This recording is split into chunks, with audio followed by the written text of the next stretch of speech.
Welcome to math access. तो आज का जो हमारा वीडियो है आप सभी आईसीएसई क्लास 10 2024 के स्टूडेंट्स के लिए बहुत ज़्यादा इंपॉर्टेंट है, जो भी अपना 2024 में बोर्ड एग्ज़ाम देने वाले हैं। क्योंकि कहीं ना कहीं आप सभी का प्री बोर्ड चल रहा है और प्री बोर्ड्स में बहुत सारे बच्चों के मार्क्स क्या हो रहे हैं, काफ़ी कम आ रहे हैं, जिसको लेकर के वो बहुत ज़्यादा डिमोटिवेटेड हैं।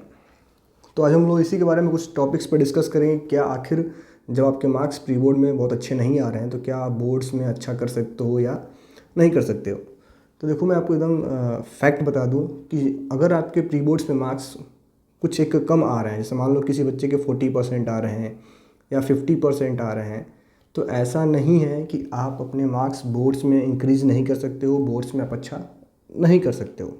ऐसा बिल्कुल भी नहीं है। 100% आप अगर सही से एक कह लो एक रूटीन को फॉलो करो, एक स्ट्रेटजी बना के चलो, तो आप अपने बोर्ड्स एग्ज़ाम में 80 to 90% मार्क्स आप भी इजली स्कोर कर सकते हो।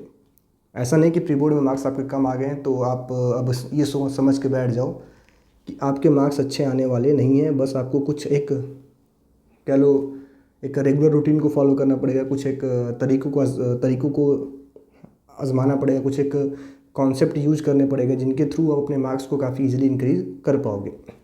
तो इस वीडियो में आज हम लोग सब टर्म्स डिस्कस करेंगे कि आखिर आपके प्री बोर्ड्स में मार्क्स कम क्यों आ रहे हैं, इनका रीज़न क्या है, इनको आप कैसे सही कर सकते हो और क्या आपको फॉलो करना चाहिए ताकि आप अपने बोर्ड्स में अच्छा कर पाओ। लेकिन वीडियो में आगे बढ़ने से पहले मैं आप सभी को बताना चाहूँगा कि हमारे इस चैनल पे सभी सब्जेक्ट्स के जो भी आपके टॉप कह लो मोस्ट इंपॉर्टेंट सब्जेक्ट्स हैं, physics, chemistry, maths, history, geography, इनके पेपर पैटर्न को काफ़ी डिटेल में आप सभी को बताया गया है कि आखिर आपका 2024 का जो बोर्ड एग्ज़ाम है उसका पेपर पैटर्न क्या होगा, मोस्ट स्कोरिंग चैप्टर्स कौन से होंगे, मोस्ट इंपॉर्टेंट चैप्टर्स कौन से होंगे जिनको आपको प्रिपेयर करके ही अपने बोर्ड एग्ज़ाम, अपने प्री बोर्ड एग्ज़ाम्स को देने जाना चाहिए। इन सभी वीडियो का लिंक वीडियो का डिस्क्रिप्शन में है, आप इनको जाके ज़रूर देखें। ये भी आपका कहीं ना कहीं बहुत ज़्यादा हेल्प करने वाला है। इन वीडियोज़ को आप ज़रूर देखें, ठीक है। देन हम लोग आगे बढ़ते हैं।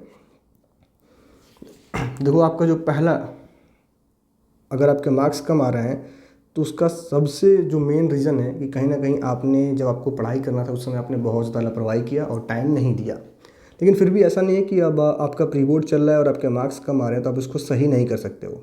बस आपको कुछ एक तरीके फॉलो करने हैं कि आपको डिमोटिवेट नहीं होना है, अपना कह लो कि ये नहीं छोड़ना, ये भरोसा नहीं छोड़ना है कि हम अच्छा नहीं कर पाएंगे।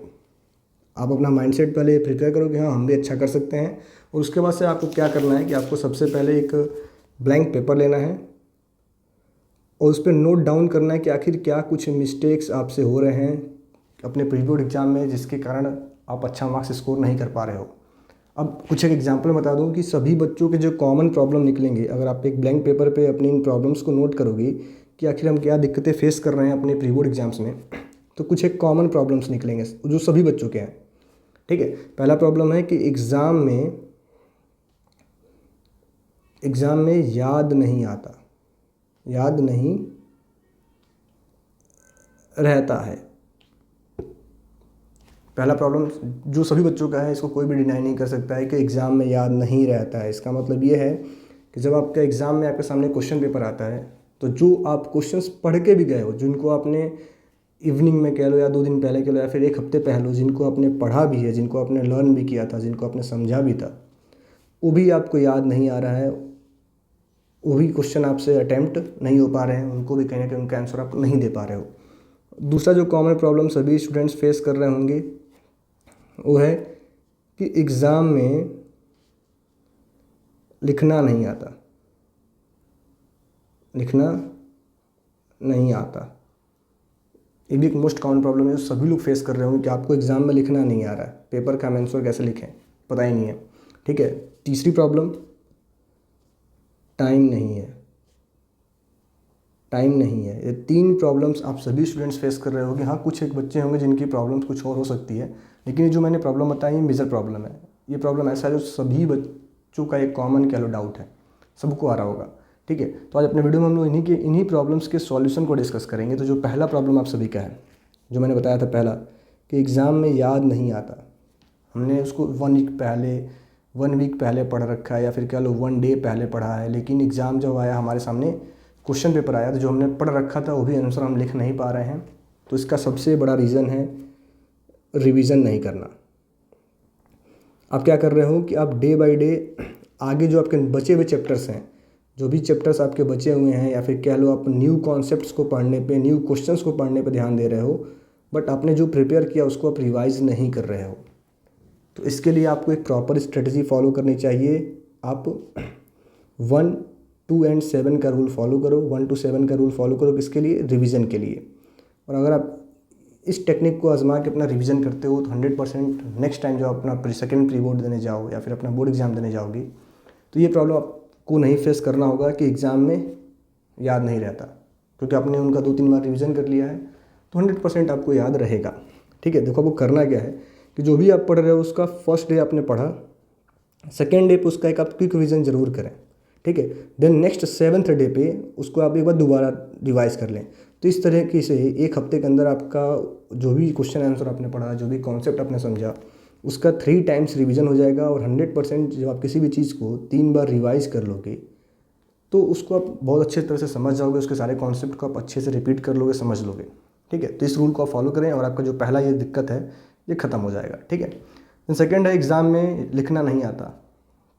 तो इसके लिए मैं आप सभी को एक ही बात कहना चाहूँगा कि आप सैम्पल क्वेश्चन पेपर सॉल्व करना शुरू करें। सैम्पल क्वेश्चन पेपर, ठीक है, आपको सैम्पल क्वेश्चन पेपर मिल जाएगा मार्केट में, या फिर आपके बुक में भी दिया गया होगा। पीछे सभी सब्जेक्ट्स में कुछ एक सैम्पल पेपर दिए गए होंगे। उनको आप जैसा एग्ज़ाम होता है, एग्ज़ाम के पैटर्न पे, जैसे आप मान लो आप अपने क्लासरूम में अपना बोर्ड एग्ज़ाम देने गए हो या फिर प्री बोर्ड एग्ज़ाम देने गए हो, उसके अकॉर्डिंग गिवन टाइम इंटरवल में अगर 3 घंटे का पेपर है तो 3 घंटे के अंदर पूरा आप उसको बैठ के सही से सॉल्व करो और देखो आप कितने क्वेश्चंस को अटेम्प्ट कर पा रहे हो। और अगर आप हर एक सब्जेक्ट में 3 से 4 सैम्पल पेपर सॉल्व कर लेंगे तो जो आपका एग्ज़ाम में टाइम लिखना नहीं आ रहा है, लिखने में समय कम पड़ जा रहा है, वो समस्या ख़त्म हो जाएगा और आप अपने क्वेश्चन पेपर को सही से अटेम्प्ट कर पाएंगे 100%। देन थर्ड जो प्रॉब्लम है, टाइम नहीं है। टाइम नहीं है का मतलब मेरा क्या है कि बहुत सारे बच्चे ये सोच रहे हैं कि अब तो यार समय बचा ही नहीं है, सिर्फ और सिर्फ हमारे पास मुश्किल से 30 दिनों का समय है, अब इस 30 डेज़ में हम क्या कर पाएंगे, हमारे पास समय ही नहीं है, हम तो पढ़ नहीं पाएंगे। और हमारा अगर प्री बोर्ड में 40% आ रहा है तो बोर्ड में भी इतना ही आने वाला है। बहुत सारे बच्चों के दिमाग में चल रहा है, हम चाह के भी इसको सही नहीं कर सकते, इसको इंक्रीज़ नहीं कर सकते। लेकिन ऐसा नहीं है, अभी भी आपके पास 30 दिन का समय है। अगर आप एक सही से एक कह लो एक टाइम टेबल बनाते हो, आप उनको सही से फॉलो करते हो तो 100% आप इन 30 दिनों में अपने इस 40 to 50% को 80% में कन्वर्ट कर सकते हो। ठीक है, बस आपको करना क्या है कि आप अपने डेली का टास्क बनाओ।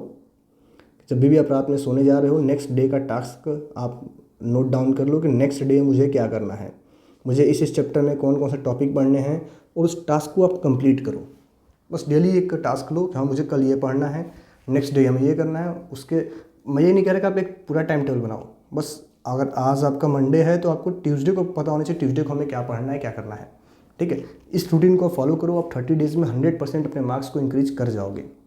तो अगर वीडियो सभी को अच्छा लगा तो हमारे चैनल को सब्सक्राइब करें, वीडियो को लाइक करें, साथ ही साथ नेक्स्ट वीडियो आपको किस टॉपिक पे चाहिए हमें कमेंट करके बताएं। Thank you.